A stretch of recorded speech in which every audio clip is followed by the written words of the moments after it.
Mid-Maryland Votes is a place for ideas, not insults, where real conversations can and do still happen. On this episode, we sit down with Shaun Porter, a First Amendment auditor who's stirred plenty of controversy. He's disrupted city councils, county meetings, and school boards while wearing shirts and using language that push the limits of free speech. Supporters say he exposes government overreach. Critics say he crossed the line. Tonight we dive into why he does it and why he believes more is at stake than people know. Now let's get into it. Welcome to Mid-Maryland Votes. I am your host, Mark Flynn. With me is my co-host, Ethan Lowen. We have a very distinguished guest tonight. We have Kaiser Soze. Welcome to the program, Kaiser. Well, thanks for having me, Mark. Now, your real name is not Kaiser Soze. Do you want to brief our people on who and what you are? Oh, I am Shaun Porter. I'm a huge pain in the ass to local politicians who don't honor the Constitution, are corrupt, are complete scumbags, or just dishonest and on the take, or that run their mouth about me and my son and my family, which one commissioner did in particular. But long story short, I'm just a normal citizen, and I just happen to be somewhat entertaining when I opine on political subjects. And, you know, people just tend to kind of pay attention to me. So, you know, it's whatever. So you said that the vast majority of local politicians are scumbags. What percentage would you give it? I mean, 80, 90, 95? What is it? I don't think 95% is high enough. I think it's nearing 110%. Even ones that are just thinking about running are corrupt as well. I mean, look, local politics is like a beauty pageant for ugly people. No matter who wins, we all suffer for having to watch. Now, obviously, what a lot of people would say, and I think there's a lot of merit to it, is that local politics in particular, it's really just individuals, essentially regular guys, more or less, from the community, guys and girls from the community that are volunteering their time in many ways, in a sense, because it's not like there's any of these positions that pay a particularly large amount of money, and they're volunteering their time and to make the community better. From that perspective, where do you come from what you're saying that the majority of these local politicians even actually are corrupt or insincere, whatever your assertion is? Well, 100% of them are vainglorious bastards, in my opinion. They care about what they look like. You know, like I don't even shave. I go in sweatpants and hockey jerseys. Sometimes I'm hungover. These nut jobs wear snakeskin suits and they dress up like they're about to go on the Greg Gutfeld show or some other, amazingly high-rated venue like that, in order to sit there in front of an audience of like 45 people and talk about sewage. So, that's the type of people I see in local politics, people that have serious deficiencies in their self-esteem and they need to boost themselves up by being higher ranking in society than others. And they forget the fact they actually work for us. They think that we are their subjects and they treat us as such. And I just make sure they know exactly what they are. If they're ugly, I tell them they're ugly. If they're stupid, I tell them they're stupid. I just speak truth to power. And then, it's funny because then all of a sudden I'm the jerk for exposing someone who is embezzling taxpayer money and using it to pay for their legal fees and things like that. So, Washington County is an odd place. The person that calls out the corruption gets blamed for the corruption they're exposing. So it's like I have no elected office, no authority, no power. I've never worked for the government. I've never, made a decision related to the government. I just show up and vote. And people sometimes act as though I'm involved in the policy making in Washington County. Or if a president I happen to love and support does something that someone doesn't like, all of a sudden it's my guy this and my guy that. And I'm like, what are you, my ex, saying, your son today did this at school and you better talk to him, that sort of thing. It's like victory has 1,000 fathers and defeat is an orphan. I believe that was something that Keith Richards said back in 1973. I'll have to check my book of quotes, but long story short, that's kind of the way it is here in local politics. God forbid you take a position on an issue as one citizen and then there's, a citizen that has a different opinion than you. Now all of a sudden they want to attack you. That seems to be the way it is with local politics. I'm totally cool with it. Like, people can attack me all day. I'm just going to yawn and retaliate every single time.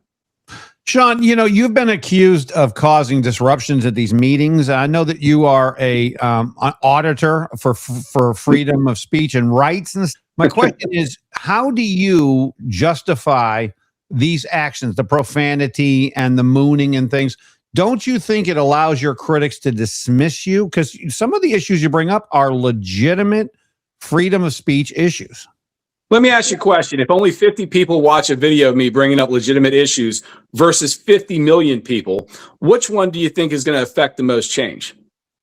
Well, obviously the 50 million, if it's more than just a stunt. It doesn't matter what it is. If 50 million people get to hear my political views and my thoughts on a particular bill, subject, something that the county is doing, then that is exactly the cost of it. And let me explain something to you further. I don't disrupt public meetings. When the floor is yielded to me, I speak. They are absolutely violating my First Amendment civil rights by trying to critique the speaking that I do, because my First Amendment protected free political speech is the most protected speech that there is. And it's when the floor is yielded to me that they're claiming that the content of my free speech is disrupting my own comment. So you can't disrupt your own comment with the subject of your comment. So claiming that I'm disruptive because I'm using words that they don't like makes them look like absolute tyrants. So I encourage them to continue to do so, because they just look stupid, and they get me on all these podcasts like Louder with Crowder, to where I get fan mail from other countries all the time, and people follow me from England, saying, come over to England, I'll pay you. And people trying to say, how do I send you money? And I say, just share my video, because all I care about is getting the message out. So when people talk about me being disruptive, how? They told me, it's your turn to speak, Mr. Porter. And then I speak, and then they say, you're being disruptive because you're saying words I don't like. Well, that's not how it works, period. A disruption is what Dave Williams and the entire group of Washington County Indivisible did, where they stopped a meeting and made the entire meeting have to evacuate because they were shouting down the commissioners after voting to support ICE unanimously, I might add. So that would be disruptive. I put that video on the internet, and they were screaming and booing, and they wouldn't let the commissioners talk and finish their vote, and they had to declare recess. They declare recess when I get up to speak, and they don't like the words I use. That is tyranny. We don't live under King George anymore. We fixed that quite a long time ago, and then we've enshrined our ability to redress our grievances with government in 1791 with the First Amendment to the Bill of Rights. Now, you actually bring up a very interesting point when you draw the distinction between what the Indivisible group has done and the way that you do your whether you call it disruptions, your freedom of speech, but you do it within the context. And I never thought about it until you just said it, but I think it's a very legitimate point worth looking into a bit more. Is that you do what you do within the context of your allotted time, essentially. And what Indivisible did is they actually took over the meeting through essentially a just screaming when a vote was cast that they didn't like by the Washington County commissioners.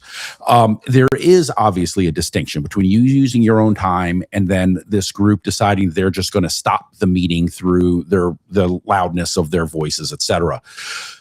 Can you draw a distinction there about why you think one is right versus the other? Because I'm allowed to say whatever I want during my 3-minute public comment or my 3-minute public hearing comment time. So you can't control the words that I use. If I use an adjective you don't like, well, you just have to sit there and take it, because you work for me, you communist bastards. Right now, we have people who ended public comment in Washington County because they didn't like people asking for them to resign or talking about things that they did that are horrible and unrepeatable in polite society. But that's the type of people who get elected to politics, are people who are able to be bought and paid for by bad actors or people with vested financial interests in how they vote.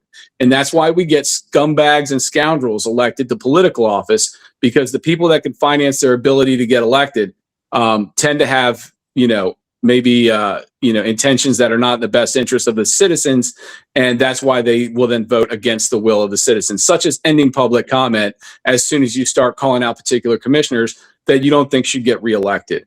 But the bottom line is, I have an absolute right to speak for my time, and then when I'm being declared disruptive because they don't like the content of my First Amendment protected free speech, that's why they're getting sued. That's why they have these problems. That's why they're, the whole group of Indivisible, they literally are protesting the fact that public comment was ended. So because public comment was ended and they couldn't get up there and speak for 3 minutes, they just decided to shut the whole meeting down.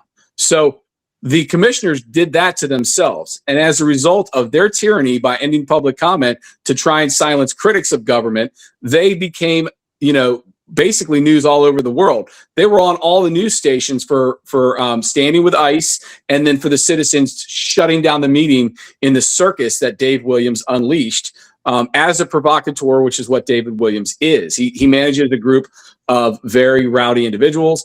And because there was no public comment allowed and Dave Williams and all those people couldn't go up there and speak for 3 minutes and get their voice out, they made their voice be heard in another way by physically taking over and holding the meeting hostage, which is what they did. And that is exactly what you get. It's called civil disobedience. And when you don't honor the Constitution and you don't honor the First Amendment and you don't allow the citizens who you answer to criticize your governance, this is what it comes to. The next step after this is far worse, I can assure you. So let me ask you a question. You have a reputation for going to several different meetings and several different groups of stuffed shirts. You have the Washington County Commissioners. You have the Washington County School Board. I know you've been at the Frederick County School Board. What is your favorite group to annoy? Frederick County Public Schools. And hold on. They're the worst. And why? Why do you enjoy annoying the Frederick County public schools? Because they're the only ones stupid enough to outlaw free speech and then to go to federal court for it. So I already know I'm going to get all of the exposure I need to in court. Essentially, Frederick County is so dumb. They tried to mandate that people use pronouns for transgender students and use whatever word, like calling someone named Shaun Porter, calling them Mr. Nice Guy if they feel like identifying as the name Mr. Nice Guy that day. And what happened is this has already made it to court, and Loudoun County tried the same thing. And the appeals court just struck down Loudoun County saying, absolutely not. These people have the right to opt out of your insane policy. You cannot compel speech. It is a violation of the First Amendment. Well, Frederick County is still trying to do it. And they're still trying to penalize faculty members who don't bow down to the communists at the school board and use the preferred speech, of the crown or of the commissar. So that's why I like them the best, because they're the most egregious. They literally don't allow people into public meetings without criminal background checks. They are absolute tyrants. And right now they're getting the most amount of exposure out of any group I'm going to, because they're the most ill-behaved. When these people see me there, they should probably just be nice, respect the First Amendment, and let me say whatever I have to say. And then you won't be on every single podcast across the country being mocked and laughed at by reruns of your school board meetings where you try to have me arrested for free speech. And one of the things I need to point out, when they try to have me arrested during my time to speak, it's illegitimate what they're doing. It's a violation of my First and 14th Amendment civil rights because they're engaged in viewpoint discrimination. Other people get their 3 minutes, but I don't. So it's an equal protection issue. It's a First Amendment issue. And then when the cops come to remove me, by the time the next person is able to speak, I get more than 4 minutes worth of camera time. And if they just let me talk, I'd only get 3. And they just don't understand. And they're so easy to manipulate and play. That I just have fun. I mean, any idea I come up with, and I'm like, there's no way they're going to fall for this. There's no way they're so stupid as they're going to interrupt my prayer. Well, then they go ahead and they interrupt my prayer because they don't like the words I'm choosing to use when I talk to God. So I'd like to see them explain that in their motion to dismiss when that lawsuit gets docketed in the U.S. District Court down in Baltimore, 100 West Lombard Street. You mentioned the school board, and I particularly enjoy watching those videos because they are an arrogant group trying to remove your freedoms and your liberties, and I'm glad that you stand up for yourself. But I'd like you to be honest, Shaun. Do you see yourself more as like a serious government watchdog or as a provocateur using humor to disrupt and expose hypocrisy? Well, given the policies of the Frederick County Public School System, I see myself as a supple, young, beautiful little girl. Because I can identify as such. Now, the real world doesn't reflect that. I identify as a guy who honestly doesn't care what people think of me. Perceive me as what you want. But the bottom line is you can't argue with the information that I'm disseminating. You may argue with the method, the time, place, the manner, but the way in which they're trying to stop me is completely illegal. It makes them look foolish. I absolutely love putting it all over the internet to show how horrible these people are. And then the ultimate payback is at the ballot box, seeing these people lose votes. That's the end goal, is to expose the bad politicians and then hopefully force them out of office. And it's funny, I want to speak for a second. I go down to Democrat stronghold, Frederick County, and they won't even think twice about screwing with my free speech. One time they censored my speech on their local cable TV channel, and I forced them to unredact my speech and unblur out my words on my shirt because they were violating my civil rights. And Brian Black, to his credit, the county attorney, he took care of it. He got them to fix the broadcast and put it back up in the video archives correctly, because you can't tamper with a public record. Tampering with a public record is not a lawful thing. You can't take what someone said on a public record recording of a meeting and then change it. And that's what they were doing. They were bleeping out my free speech, and they had no way to do so legally. And as a result, they have never, ever caused me a problem after that. They've been great. I sit there and I pick on Jerry Donald. I don't know much about Jerry Donald. He just has a very pickable face. So I just screw with this guy, blame him for like everything. I don't even know him. But I know he's a Democrat, and I know he votes to raise taxes. So F the algorithm and F him too. I mean, I brought this one guy. He would stand next to me while I'd be giving a speech and literally roll a joint. And everybody in the Frederick County Council was laughing at this guy. He looks homeless, and he's sitting there with a bag of weed, and he's rolling up a joint because it's legal now. If there was a rule that said that doing that was illegal, we wouldn't have done it. We're just following their rules. I'm not for the legalization of marijuana in the state of Maryland or anywhere else. I think it's harmful to people. But long story short, it's legal. So I'm going to bring someone that's into that, and I'm going to let them sit next to me and turn the entire meeting into a farcical proceeding. And then a lot more people will watch it, and they'll pick up on the political message that I'm disseminating. And it's just basic marketing. So if anyone doesn't understand that, I really can't help you. It's the sizzle that sells the steak, and nobody watches PBS. They watch Jerry Springer. It's that simple. And a regular business meeting of the Board of Ed or of the county commissioners or the Frederick County Council is like watching glue dry. When I show up for 3 minutes and talk, it is hilarious. And I clip it, I put it on the internet, everybody sees it, everyone knows what's going on. And I do believe it has an effect on the electorate, that they're at least educated as to what's going on. If they choose to act on that or to disregard it, that's up to them. Because at the end of the day, people get the government that they tend to deserve. So let them vote their heart, let them vote their conscience, but let them be informed as well. I suspect that 20-year-old reruns of Jerry Springer probably get higher ratings than even the most current episodes from PBS. With that, but that leads into my next question here, which is that along with the drama, the humor, the theatrics, whatever words a person wants to use to how you operate, one of the things that becomes more and more clear the longer someone observes how you operate is that the level of technical knowledge, legal knowledge, and machinations that you use and bring to bear, how did you accumulate that knowledge? I literally read statutes. I read the law. I read the Constitution. I read case law. I read Supreme Court rulings. I read about rulings in different circuits in federal court. So if something hasn't made its way all the way up the tree to the Supreme Court, but it's been ruled upon in, say, the Ninth Circuit, whacked out California, where they said it is illegal to keep information about a child transitioning or gender identity away from the parents. I can just say FCPS is going to get their butt handed to them. They're getting sued for that very same thing here in the Fourth Circuit. they're going to lose because the Ninth Circuit in whacked out California is already saying you can't do it. And so all you got to do is read what's going on across the country, and you can see which way the courts are ruling. Like, to give you an idea, Alex Stein in Texas, that I believe that's the Fifth Circuit, he had cursed out the mayor and talked trash about the mayor cheating on the mayor cheating on his wife. And they had passed a rule of decorum that said you're not allowed to do personal attacks. Well, it's free speech, and he's a politician. It's fair game. So they said it was a personal attack, and so Alex Stein sued them in U.S. District Court, and it is now working its way up the tree. It's getting appealed, and it'll make its way as far as it needs to bring things back a correct posture.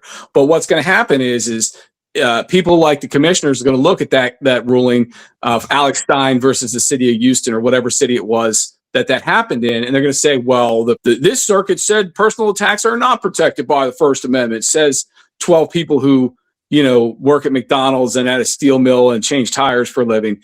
And, that's the fault of the attorneys in that case, not making a good enough argument, not having good enough expert witnesses or good enough set of facts to argue the case. So essentially that'll get resolved at some point. But in the meantime, other people will do the whole monkey see, monkey do thing and try and restrict personal attacks based on that one ruling. So I look at all this stuff all across the country to see where my trouble is going to come from, what they're going to try and say next, how they're going to try and attack me. And I try to kind of push them there. I'll be honest with you. So when you talk about pushing people there, I got a question for you. Has there ever been a time where you feel like you stepped over a line? I mean, you've mooned people, you've worn profanity on your shirts, you have prayed in a way that was cursing people out. All of these stunts brought great fanfare and attention, but do you ever personally feel like you stepped over a line? No, it's called the First Amendment, sir. You have gone to court on numerous occasions with numerous of these various legal bodies. Mm-hmm. Can you explain what the experience has been and kind of the results? I'm involved in a federal lawsuit against Frederick Community College for attempting to charge me with trespassing for standing next to a tree on public property with lawful purpose during business hours, not causing a disruption. They tried to say that I caused a disruption earlier by talking politics to people over top of these counter protesters that showed up with loud music that was really loud. And you had to what are you saying? Talk like that. They're like, that was disruptive. Not all these counter protesters. You were disruptive because you were trying to still talk about politics over top of the music. You're disruptive. And then they did it. It's an active disruption statute. So long story short, I am suing Frederick Community College. I was also suing Deputy Chief of Police Captain Henneberry. He actually retired just a few months after filing this lawsuit. The security guard who went after me to try and get these charges pressed after I left, and it's all on body camera. The officer saw a crime, but he didn't arrest me. He let me continue doing the crime. That's not the way it works. So he charged me after the fact in retaliation because I pressed criminal charges against the security guard for trying to take my phone from me, slapping my phone out of my hand a few days prior. And so in retaliation to that, then he charged me. And so what I did is I filed a lawsuit against him, the security guard that was in charge of the security guard that sought the charges of trespassing on public property during business hours with lawful purpose while not causing a disruption in direct violation of Maryland's trespassing statute under the education articles. And it was purely to try to silence my free speech. So I represent myself, so it's costing me nothing. These people are hemorrhaging legal fees. They're having to go to court appearances in federal court. There's 4 lawyers involved. And the bottom line is they won't do that again. And Robin Shusko, the nut job that attacked me and tried to say, it's on my Facebook and my YouTube and my TikTok. She attacked me. She grabbed my hand and my phone because I was recording her as she walked up to me and started mouthing off to me about how I couldn't have a sign that had a profanity on it. And it was literally case law from Cohen versus California. It was the exact verbiage that got Paul Cohen arrested in 1969, that in 1971, the U.S. Supreme Court came out and said, absolute protected First Amendment free speech. You cannot charge someone with disorderly conduct for having a curse word on their jacket. And that very same phrase that he had on the jacket, I had on the sign. And this idiot didn't even know our basic our most seminal case law on free speech. And she used to be a Montgomery County police officer for 20 years. Then she went to work at Frederick Community College as a security, like in charge of security. And she used to do consulting and give speeches and all that. I have discovered through various people in the community that now she won't even show up at her church, that as soon as she did these things to me, she stopped attending her church. She no longer does consulting work. She's in bunker mode, currently under a $1.5 million lawsuit, and has to defend against it. And that is, it's a strong message. If you go around and you go after someone who's standing there holding a sign on public property and you try and turn it into a criminal act, you're going to wind up sued, losing, job offers, a pariah at your own place of employment. You're going to be humiliated in the internet. I mean, she got tens of millions of views. Her name is everywhere. And, she's not even able to show her face at church in Smithsburg now. So, go ahead and mess with free speech. There's repercussions for it. We will hold you accountable. The citizens are tired of the government telling us what we can and cannot say. Is this an overkill? In other words, the consequences to this individual, is this an overkill for what has been done? And same with the various politicians involved. Is it overkill for the consequences it has? Not at all. The consequences aren't strong enough. In the old days, we would take tyrants like this, cover them in tar, and roll them around in feathers. And that, I think, would be fitting. But I can't do that, so I'm just going to sue them in federal court, expose them to public ridicule, show what they did, and let the citizens retaliate against these nut jobs any way they see fit within the law. If that would be not hiring them for their consulting companies like Robin Schusko, and not allowing them to church or giving them dirty looks at church, whatever it was that made her stop going, that is exactly what she deserves for harassing me for hours on end. I mean, you don't understand. She came out and was telling me to move when I was standing in the middle of a 50-foot diameter circle next to a sign talking about banned books and how free speech should be protected, while she's silencing mine, because it's called viewpoint discrimination. And that's what I allege in my U.S. District Court lawsuit, is that they're discriminating against me based on my viewpoint. And she looked like a nutcase, and she just kept coming back. She actually lied to the police on body camera and told them that I was screaming cuss words and I was yelling at them and all this stuff. I have all the footage. All the footage is on the internet. She lied to police to manufacture evidence to try to get me arrested. That's a violation of my right to due process by manufacturing evidence. How am I gonna rebut evidence that she manufactured? There's no basis in reality. She literally made up a whole list of interactions that occurred that didn't actually occur. What saved me? I recorded everything. What saved me? I made sure that I was in view of their security cameras to rebut any of the false statements she would try and make. And that's what people in law enforcement positions, such as Robin Schusko, do. They lie. They lie to try to get their way and to try and have power over you, dominion over you, stop your free speech and silence your viewpoint. That is what the government does every single time. If you give them a thimble of power, they will abuse it. As citizens, we need to take the power back from these corrupt state actors. That is what I'm out for. Police, you've actually changed the curriculum of many of the police academies in the local area. I can tell you that, Shaun, because we teach it. I mean, we absolutely teach our young guys how to interact with an auditor, how to ensure that their First Amendment rights are not violated. And I can tell you that is the curriculum. The curriculum is not to violate people's personal rights. Your job as a police officer is to be there and ensure those rights, not to infringe on them. Unfortunately, a lot of police officers feel like they are the army of the political class. And when they get a call from someone in political position, they kiss their backside and they violate our civil rights to appease their political superiors, the people that control their budget. That happens here in Washington County. That happens in the city of Frederick. The Frederick County sheriffs, I don't really have to worry about them. They follow the Constitution. If there's ever a problem, I go right to the top and I contact Sheriff Jenkins and I let him know exactly what's going on, what is wrong about it. And then I never have to worry about it again, because he always checks with his legal staff, checks with the assistant attorney general that he consults with down on St. Paul Street at the attorney general's office, and they fix the problem every single time. Sheriff Jenkins is on it. Never have a problem. Great people down there. I'm obviously supporting him for re-election in Frederick County. The things that you're saying and doing in the meetings, while they may very well be legally protected, and free speech under the First Amendment, but there is an inappropriateness, particularly with the school board meetings, in the fact that there are oftentimes children there. And so even though you may have a legal right to do what you're doing, is there a moral imperative as far as the consequences on children, the public in general? Let me tell you something. It's always the pro-abortion, pro-baby killer that says kids can hear it, kids can see it. It's just censorship. If it was a lefty up there saying anti-Trump stuff, they would have no problem with it.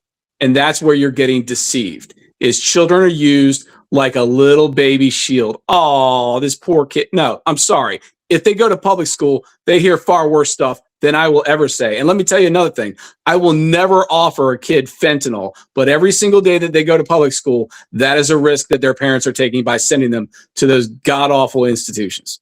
So I could care less. And the bottom line is, if your kid has never heard the F word, what are they doing up at 7:30 at night on a school night in a public meeting full of adults talking about budget items?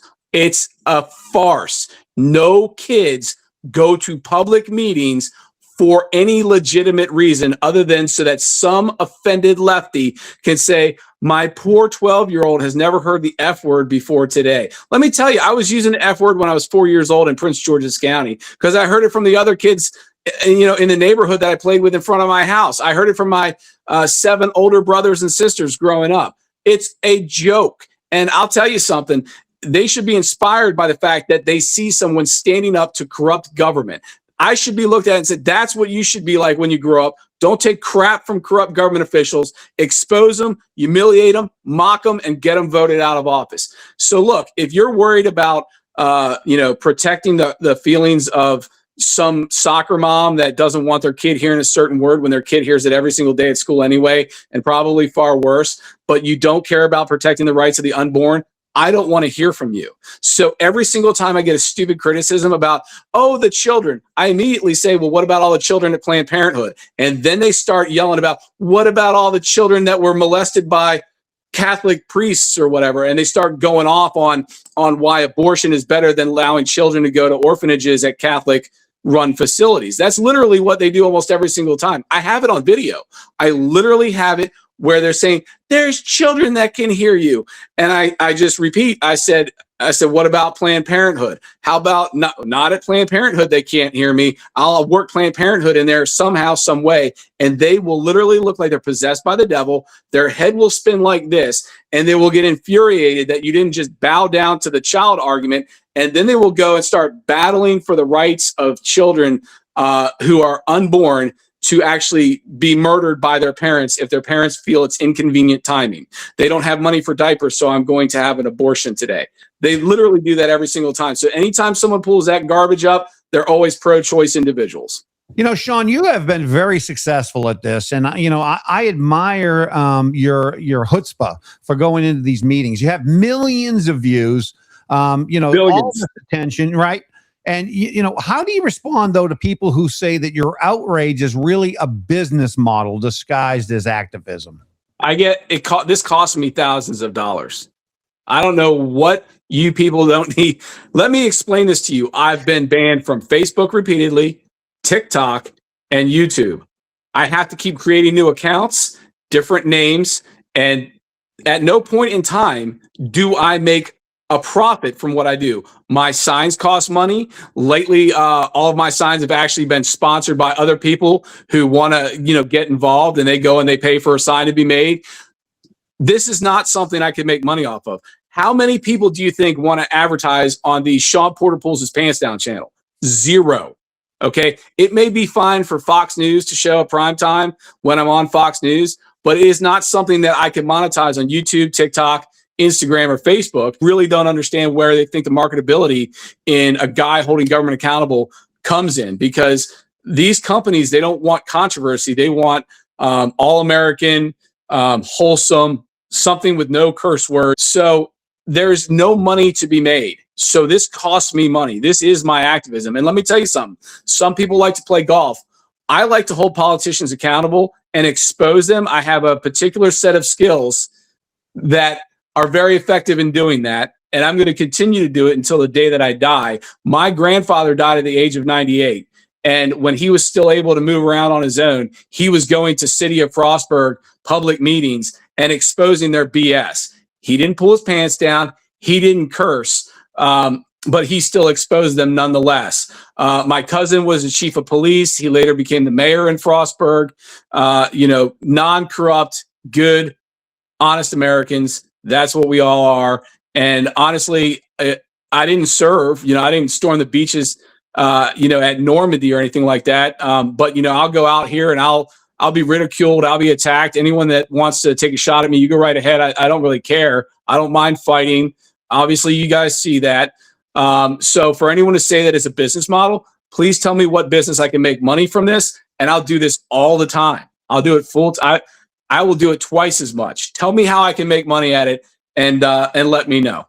How do you measure or define success? Well, let me give you for example. I was stopped from speaking by board president Ray Gallagher at FCPS back during the October meeting, I believe it was, for calling transgender people freaky, weird people. And literally for that phrase, I was removed by police.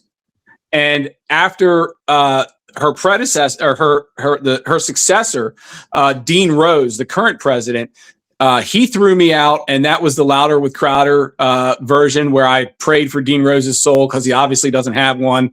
That guy, it got so much attention, and they were so humiliated by the Louder with Crowder stuff and all the views it got and the negative comments that flooded in, and the fact that everyone in their Frederick County saw it.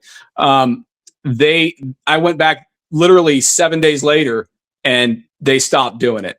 They let me talk about whatever I wanted, no issues. I was surprised. I didn't get thrown out at all. It was hilarious. So with the millions or even billions of views that you've gotten over the years, even though there may not be an advertising aspect to making money for it, is it true or false that just getting large numbers of views comes with some type of monetary compensation? Okay, look, people buy me beers at bars and buy me food and things like that. And fans give me clothes sometimes. People buy me cigars. I don't solicit donations. I don't have a GoFundMe. I don't have a link to send me money. If anything, send me cigars, because at least at the end of smoking one, I have nothing left to show for it. There's no monetary gain past a round of beers. Well, I'm hoping that we get new commissioners who don't silence free speech and bring public comment back. And we have an opportunity to actually replace every single incumbent commissioner. Even though I like Randy Leatherman, you still have the option to vote all of them out all at once on June 23rd at the primary. Do I think that will happen? No, I don't. I think we'll get one or two. One of them is retiring and not going to run again. And then we got, one or two of them will get voted out. And I'm hoping Randy Leatherman makes it through. He's a firefighter. Anyone who would go into a burning building, they have my support. I'm sorry. You have more standing than a guy who pulls his pants down at a county meeting. That's for sure. Yeah, no doubt about it. So, you are a proponent of free speech, and so are we here at Mid-Maryland Votes. And we thank you very much for coming on, Shaun. Well, thanks for having me. I hope at some point in the future I can use profanity, because it's almost like I don't know any other words with my low level of my room temperature intellect. All right. Well, you did very well today. There's only a couple bleeps I got to do, so in the editing process. But thanks again for being with us, Shaun. We really appreciate you coming on. Thanks for having me, guys. Take care. Hey, this has been Mark Flynn with Mid-Maryland Votes, my co-host, Ethan Lowen, and our distinguished guest. We thank you very much for being with us, Shaun Porter, and we'll see you next time on Mid-Maryland Votes. That wraps up our conversation with Shaun Porter, the First Amendment auditor who has stirred more than a few pots across local government meetings. Whether you see his tactics as activism or provocation, Porter argues that testing the limits of speech is how citizens reveal the tyranny that can creep into government power. Agree or disagree, it raises a question worth asking. How far does free speech really go? If you believe real conversations matter, hit like, drop a comment, and share this with someone who needs to hear it. If you loved it, share it with a friend. If you hated it, share it with an enemy. We're equal opportunity entertainment.